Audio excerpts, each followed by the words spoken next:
excited to chat about couples power, and we love you guys. Clarissa Stuart and Scott Stuart. These guys have been in our business for a long time, and it just tired it up. So, thank you. I'm very excited to be here. Let's pick your brain a little bit. Yeah. Cool. Yes. Go for it. So I think something that we've been thinking about lately and contemplating how to do better is time management with all the things that we have in our life. We've got the kids, other job, we've got the business.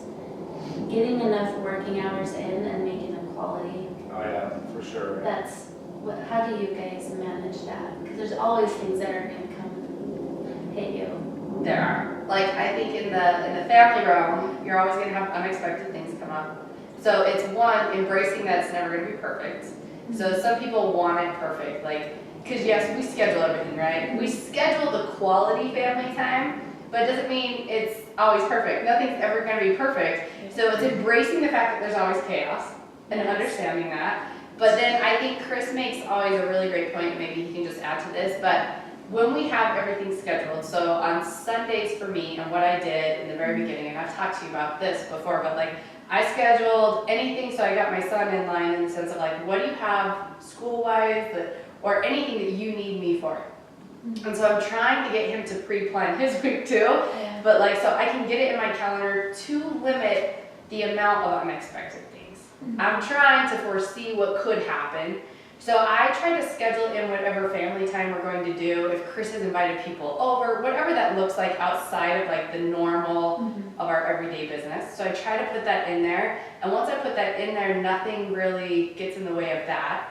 I have my work skeleton schedule of what I'm supposed to do. Yeah. So what really helped me was to stick to that. To stop moving in the I would say in the first year and a half, I was constantly putting appointments in my phone call time or like when I was supposed to be doing other stuff, and he was like, well, why are you doing that? Do you not feel like that's important? I was like, no, I know it's important, but like, I guess it was so scarce in the sense of like, oh, I have this appointment, they can meet me here. And so I stopped doing that and I started holding myself to like, I am important and that appointment is actually for me and my business to continue, and that's more important than me actually seeing somebody. That makes a lot of sense. And it also helped me with like the type of people I would meet, because the people that aren't willing to bend their schedule in any way, it should be a very rare circumstance that like I move that schedule in any way of when I'm going to see them. And the people that aren't willing to move or fit in my schedule, they're probably not the clients I want. I got less chargebacks. I got like less headaches of myself feeling like I was putting in all this extra activity and it wasn't panning out. Like the results weren't right. And so I think those little things, because if you think about it, when I go to the dentist or the doctor, they don't say, well, what's going to work for you? You know, they give me these hours. They're like, do you want day or evening? And then I'll tell them, and they're like, well, is there a day that works better? And sometimes I'm pushed out 3 weeks because nothing fit my schedule. He doesn't care. That's on you. You want my help, this is what's going to happen. And the more I held that, though, the better quality of people I got, and the more they respected my time. I got blown off less. I got like less people canceling because they knew it was hard to get into me. And for some reason, like human nature, It's hard to get. Yeah, they're like, oh, this is important. Like, it's just in their mentality. And I was so scared to do it in the beginning, but like doing it more and more, it helped me with the caliber of people I was meeting with and to keep that. So the thing that I wanted him to touch base on is the maxing out of your business schedule.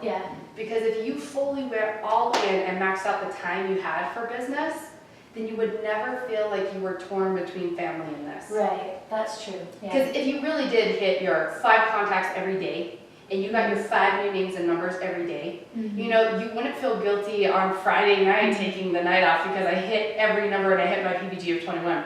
You just wouldn't even feel bad. You're like, yeah, my numbers.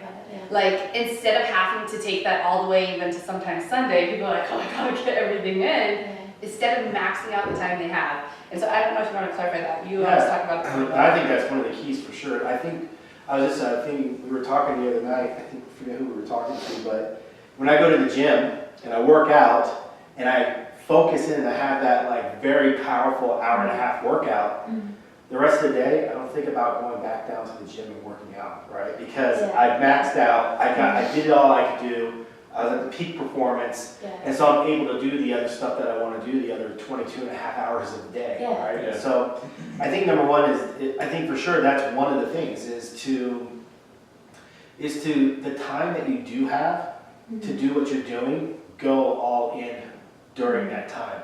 If Yeah. I'm gonna sit down and I'll make phone calls, it better be like this, right? Not a whole lot of, There can't be distractions. yeah, you just gotta go all in with the time that you've allocated.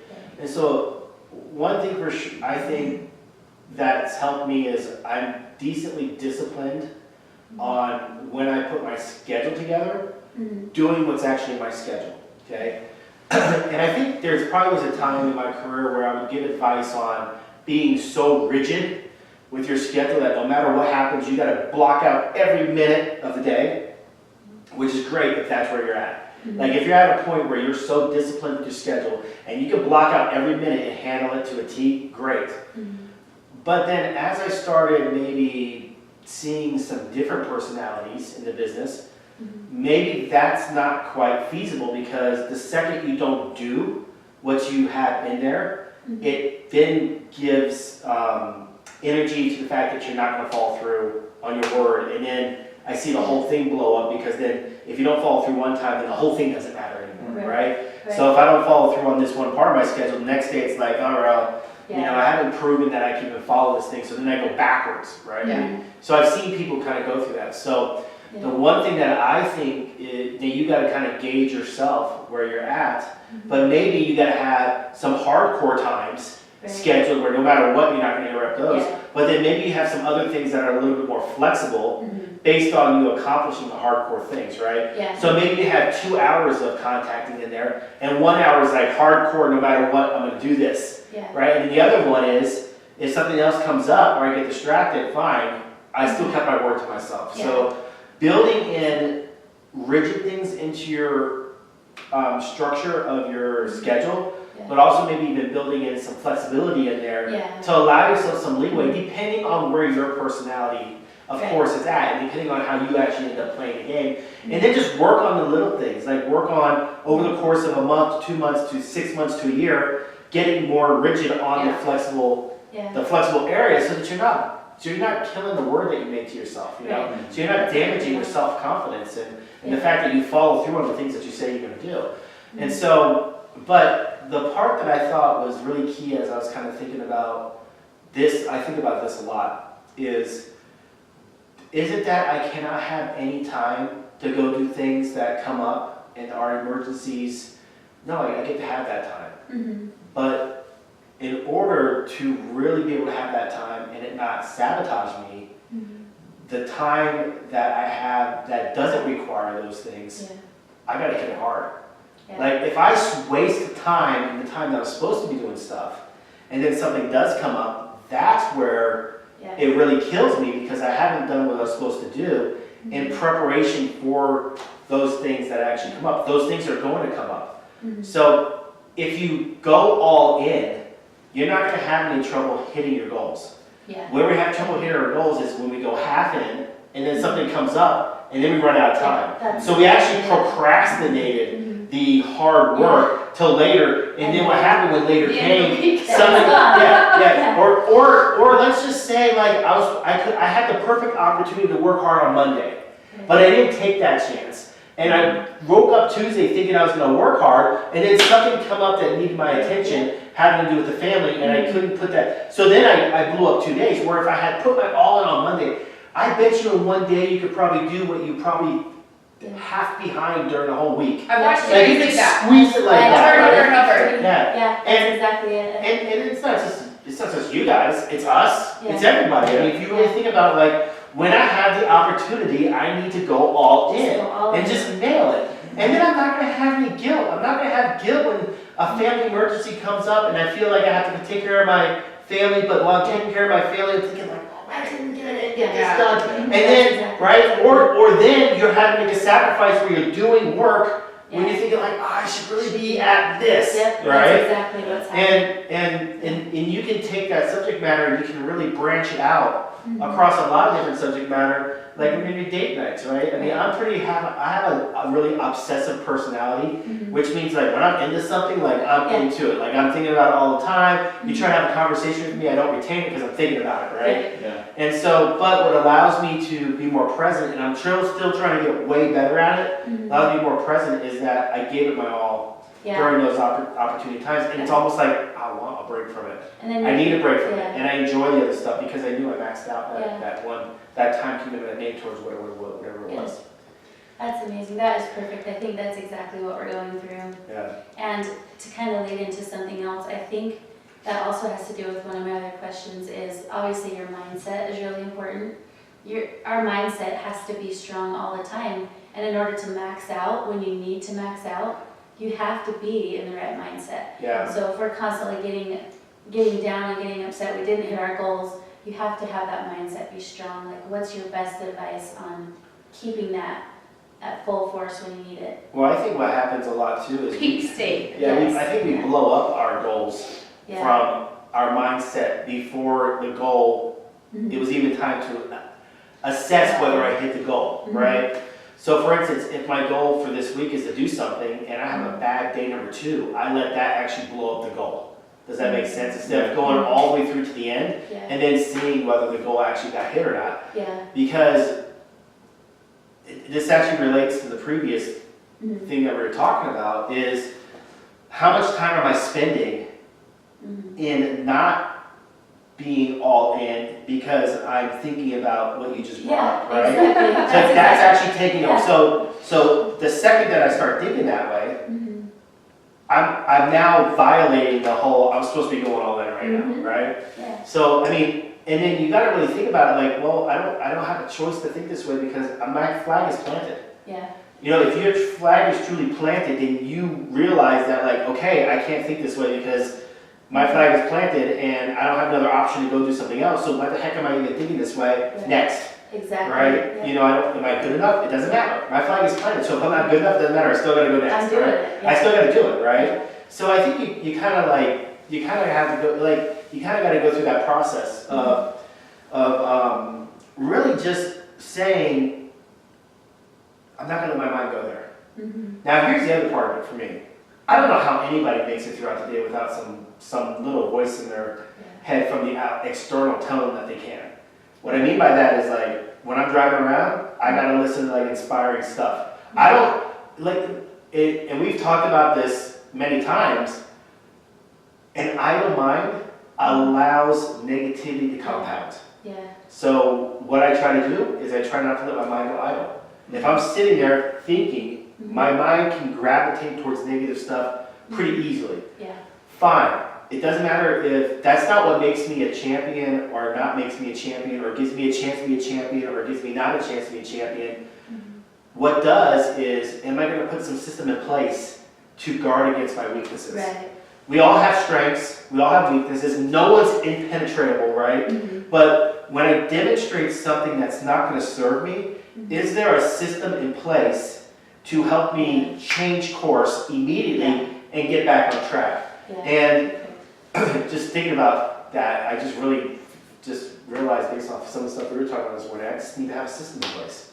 I just need to have a system in place so that when I do something that's outside the lines of really where my goals are accomplished, there's something that triggers, makes me realize, and then puts me back in alignment of where I need to be.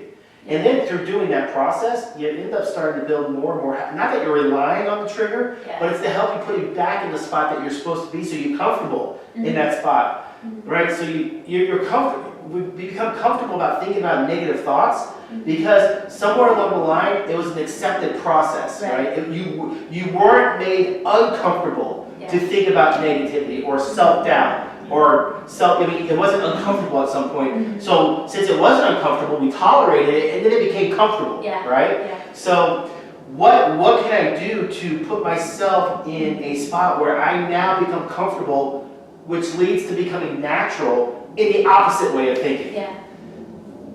So I don't know if that's even what we were talking about, but that's what I thought we should talk about. I'll put my 2 cents in because I feel like we're a level like. So for me, like him, I'm constantly shoving things in my brain to help me to stay motivated all the time. Yeah. So, I mean, yes, I listen to podcasts, and yes, I listen to that, but when I get down, sometimes because those don't relate into the business, I mean, they relate. They're success principles, and the thing that I surround myself is that all successful people think the same. So that's why I'm constantly having that feed into myself, but when I'm down, that doesn't always bring me out of it. So I have to ask you, when is a time that you guys feel the most inspired? Like time of day or just? No, like, if What you result can is it? reflect Okay. back, like, what has happened when you guys feel the most inspired to, like, take your business to the next level? I think for me, after we have a really good training or event, or when we've listened to something together, Or when we've had some success. in the Yeah. business. Yeah. had some results. So Perfect. let me add something Okay. real quick. So what I was just thinking about was attach your success here in business to something else that you're doing that's successful. Does that make sense? Yeah. Like build momentum off the other successful things that are going on Mhm. to feed into the success of the business. Yeah. And it can go vice versa. If you have Do a you have an successful, example? well, I'm not sure, but Because I'm confused. yeah, so like, okay, I can think of an example, right? Like I nailed my eating agenda for the day. That's Okay. success. I can do things. I can do Okay. things I put my mindset Yeah, to. okay. I can make decisions to do stuff, Mhm. and I can feed that success. I had success here, I can do it here, you know? Yeah. For instance, like, one of the things that I realized when I was going So to... remind yourself of the success. you're Remind yourself of the having in other success that you're areas. having in other areas of your life, right? Find some place to find success. Yeah. And let that feed into the other opportunities, because you're gonna realize the reason why you had success here probably isn't much difference to the reason why you will have success over here. Yeah. And so for me, what it was when I was going to school, I wasn't the greatest ball player, but I worked hard at it, and I became really good. I wasn't the greatest student, but I worked harder than my peer group when I got to college, and I did pretty good grades there, right? I wasn't the greatest person when it came to a job, but I worked hard at getting better at it, so I became one of the best and got promoted to like a management position, right?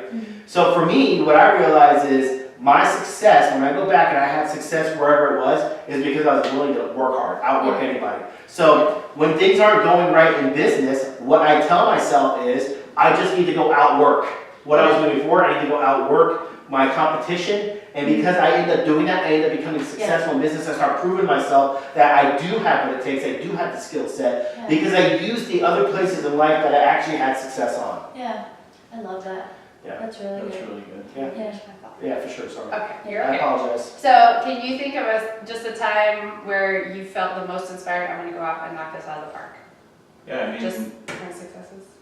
like I said, you know, when I have success in the business, so when I have a good presentation and get a good response from the person, or when I have a close where they you know, where they want to do business or something like that, that you know, that makes me really motivated and wants me to Kind of unstoppable. yeah. So for me, it's always been like big events or like key leaders. So not so much the podcast for me, Yeah. but I start recording it, and you need to start recording the things that go right. Delete it if it doesn't go right, right? So like the close down work, delete it. Yeah. But start recording that. So the thing that gets me out of the rut, or the thing that inspires me to keep going. Like, so whether we, you know, go to a key leader's house and there was like this inspirational talk, or after they talked, I felt really good. Yeah. You know, just even this last event, of course, I recorded him, and then like I listened to that in the car. And that's the thing that fires me up, to be like, you know what, he's right. Tough times happen is what we do outside of that. And then like I get more fired up, and I'm like, yeah, I can make these calls, I can go see people. So for me, it's figuring out whatever it was that you felt inspired before, but bringing that back into your life. And if it was a close, or if it was that, you need to start recording those things so you can re-listen to it and be like, man, I was on fire. Like that was an awesome time. And so for me, it's our key leaders in the business. They're working the business, they're talking to us about the business, and when I re-listen to that, I'm like, I freaking can do this. Like, and then it really puts me back in that spot. And then throughout my day, of course, I'm only listening to those successful people around me, because that does keep me in a more focused state to realize, you know, success principles are success principles, but when I need to get out of that rut, I gotta listen to those things to inspire me enough to move. Yeah. Yeah, you know what I was just thinking about, I think that's awesome. So basically what you're talking about doing is building up some sort of evidence, journal maybe, Yeah. and it's like a recording or whatever it is of like, sooner or later you're gonna open up that evidence app, you know, that app with all your recordings, be like, oh man, there's like 50 recordings on here. Yeah. Like, look how many times I like nailed it. So just thinking further about what you're talking about now, I haven't developed a process of this for myself, but I want to, it's on my agenda to do, but it's like an NLP thing, NLP, neurological linguistic programming, is that what NLP is? And you know who talks about it is Belfort, right? Okay. He says that he had a success and then he did something to back up the success that's a trigger. Whether it's like a right? Okay. Or like, Yeah. and we did it when we went to Warrior thing through Millionaire Mind or whatever it is. Yeah.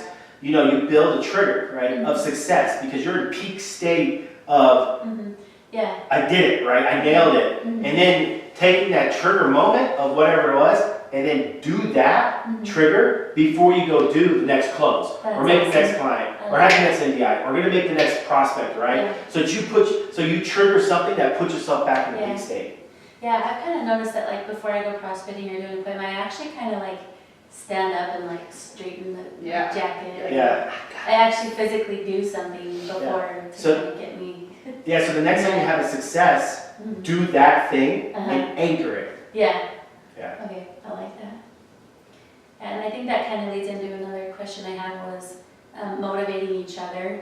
Because and that's part of what's so amazing about doing this as a couple is when one of you is down or up, just by things happening, you can lift each other up. And you don't ever want to make them feel worse, you want to make them feel better.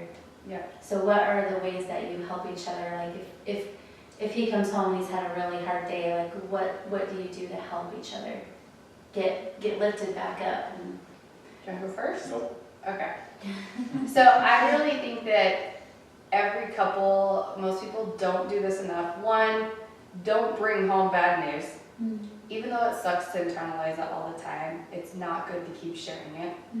But the things that I do when my partner's down is to resell the dream to them of why we're gonna win. Like, I don't care if I got 5 chargebacks yesterday and 2 people quit on me and like I feel like I'm starting over. I literally, if my partner's down, I'm gonna sell them the dream of like, listen, we're gonna make this work, and then I'm going through everything that we dream together. Like, you know what, we're gonna make this much money, we're gonna have this done, our team, we're gonna be an EBC with this much, and just stating it out loud. And as crazy as that sounds, it really helps someone to get back on track. Yeah. Like, I'm not reminiscing on all the crap going wrong, Yeah. because it's gonna happen. Yeah. But it's more about like, why are we fighting why are we fighting for this in the first place? And reminding him everything that's gonna happen, how we're gonna win and how big our team's gonna be and the people we're gonna affect and the lives that we're gonna change. And like, we do this because we get to help more people. And then I may remind them of everything that has gone right, you know? But I found in just believing in the fact that we're gonna be there and speaking out loud, even if you're doubting it. Like speaking it out loud that this is where we're going to be, it helps the other person to pull out. And I listened to this other podcast that's on marriages, and one of the biggest thing it states is you both can't be down at the same time. Right. When one person's down, you have to be the stronger person, regardless if you feel like you're gonna go down with them or you agree. Right. You gotta be the stronger partner. Now, one person, you can't both be in a rut. So like someone has to step up and pull that person out of it. And when that person's down, like if I'm down, it's his job to pull me out of it. He can't be down too. And so like we have to allow each other to bring each other back on track to where we will be, because that's gonna happen no matter what. It happens with everyone. But it's just realizing and getting back on focus of why we're doing this to begin with and what the whole intent is.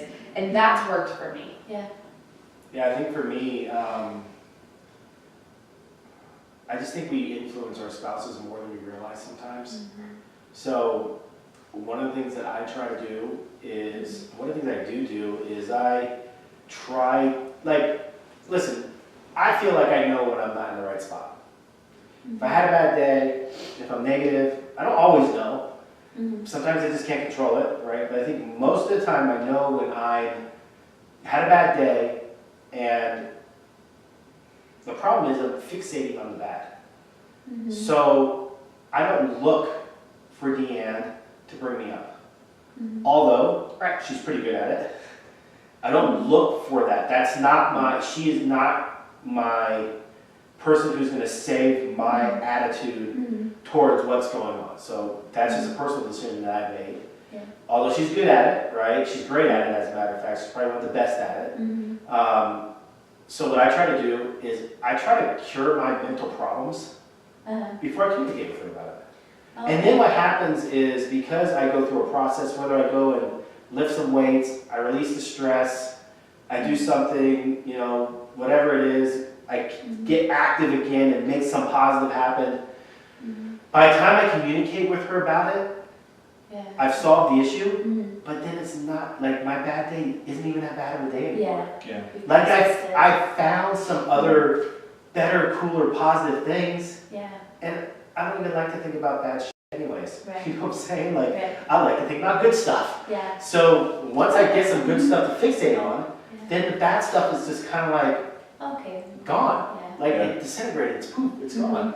So there's sometimes in our relationship where like we talk and I'm always the person who's like, it's gonna work out, right? I mean, I'm always thinking it's gonna work out, right? Mhm. And I don't know, I function with stress a little differently than most people do, but really, it's not that I function with stress, I just get rid of the stress pretty easily, right? I just flush it, like it's gone.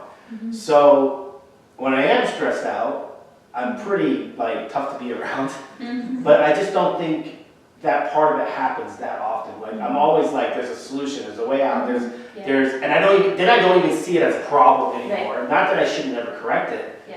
but I just end up gravitating towards something that's not like that. So I try to put myself in a peak state, in a mindset state, before we communicate about it, to where I'm not venting to her, Yeah. and also at the same time, it doesn't appear that there's something wrong, because the reality is if I handled it, Yeah. and I'm already in that offensive, awesome state by the time we talk. I love So, that. It's really good. yeah. But that process will be different for everybody. You gotta find out what your process is. Yeah. Process through it. Don't always dump everything on the Yeah. other person. Process through it. Be positive and problem solve it right away. Even though your spouse might be great at picking up, don't look for your spouse to be able Yeah. to do that either, Yeah. right? Mm-hmm. You know? Well, that makes you strong. It's comforting. Yeah. It's comforting to know that support system is there, Yeah. and that will happen, and so know that your spouse has your back, but Mhm. at the same time, I'm in charge of what I promote to her too. Yeah. And I want Right. to make sure I don't promote the wrong stuff to her, and change. How about she has an awesome day and I come with a crappy day, and then, Yeah. okay, fine, she brings me up, but I bring her down, right? I don't want that to always, even though that does happen, Mhm. I don't want that to happen, right? Mhm. I want her here, and I want to release it, so I come in with a different mindset. Yeah. No, I think in order, like I know you said to solve it, but I think for some people that aren't like you, like what are the tools that you solve it? For me, it's expressing gratitude or writing up, like you can't be in a state of upsetness and be grateful at the same time. Yeah. So it is me, right, you know, I have an amazing family, I'm so blessed, I have an amazing opportunity, like it's really stating out loud what I am grateful for, because I can't be so angry Yeah. and thankful for what I've been given. And it's pretty awesome, because I think about that a lot too. I do try to do 3 to 5 things I'm grateful for in the morning and in the evening time. Yeah. That's I think I'm more of the one that goes right to solving the problem, but I think for him it would be. Because that's him. He's like, oh, let me fix this. That's And how I'm just I like, go right to the no, how to fix let it. me tell, am I upset? Yeah. Leave me alone, I don't want to be better. Yeah. I don't want to be happy. I don't want to be happy. Because I don't want to face it yet. Yeah. I don't know why. Yeah, because apparently I felt comfortable being upset before. I don't know. I'm like, This is my natural state.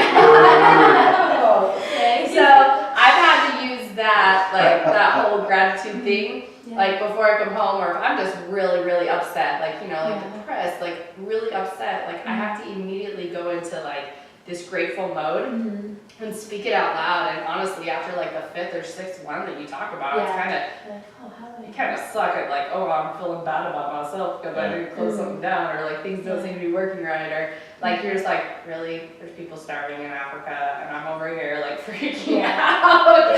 So it helps me to kind of get my mind right. Yeah. Not that it fixes it immediately, but Right. I like that suggestion that you made about keeping the journal, keeping the journal of accomplishments, and in that, I'm sure you put some things that you're grateful for too, and so I really like that, and I think that's something that I'm gonna implement personally, so that Heck yeah. when I have those down days, I can pull out that journal and look and say, oh yeah, this is, you know, these are things that, you know, I should keep in my mind more often rather than. Because it is about those successes. We Yeah. tend to forget how far we've come. Yeah. Yeah. And like, I look back to the very beginning, so I started keeping this success journal, but even like the simplest things, there was this book I wanted to read, and I finally actually followed through with my commitment and read it, and then like, but the little things like that, like when I couldn't close down anything, or I couldn't recruit anybody, but then I was able to do it, but just writing down all those things, you're like, I've grown so much in the last 8 years, but if I never wrote them down, I wouldn't have given them any credit. Yeah. Because it's so hard for us, and I posted something, you know, quite a while back, but it said, you know, if I quit now, I'd be back to where I started, but when I started, I only dreamed of being where I was at now. Oh, And that's it's awesome. like really I love that. taking the idea of like, we fought so hard to get to where we're at, and how dare us like try to take that back, you know, that we took away our progress or everything that we became to come there. And so it's just always keeping that mindset that we're always growing, we're always getting better, and life is a journey. And it's about us always improving ourselves, and that's the whole joy of it. It's about finding joy in that process, even when it's tough. And it's always, like, we get the most frustrated when we're growing. Like, when changes are happening, we have to embrace that. When tough times are here, that builds our character, that makes us tougher people. And so when things are tough, stop complaining that it's tough, Yeah. you know, and start embracing that and being like, this is awesome, I'm becoming better as I go. You know, because if things were so easy, you're not actually learning anything new. Right. If you have mastered it and accomplished it, we're still the same. So it's really about us like going through those tough trials, but just really keeping the mindset of that's just how it is. I think there's one more thing to that, is also that I just realized what can I actually control, right? So, there's a lot of big conversation we can have about what we control, what we can't control, but what I realize is what's already done I can't control. Like, it's done. Yeah. So the only thing I can control is what I do about it next time. Yeah. So that's helped me a lot, is just really saying, okay, even if I messed up and I could have controlled it, the reality is I can't control it now. Like, what's happened, all I can control is how I'm thinking about it and what I'm about to do next in next, you know, part of my life, right? Yeah. So I think that's a big deal for me, is just realizing that it's what can I control? And I just control the things I can I control. like that a lot. I think that would help me a lot to think that way. Because I'm always replaying stuff and trying to think what I could have done different. But I can learn from it, but now that I can't control it. Yeah, you can't, it's go done. forward. Yeah, so that's the best thing, is to be able to learn from it, be like, the only thing I can control is looking at it and doing something different, or doing it the same. Yeah. I mean, that's all I can control, so. Yeah.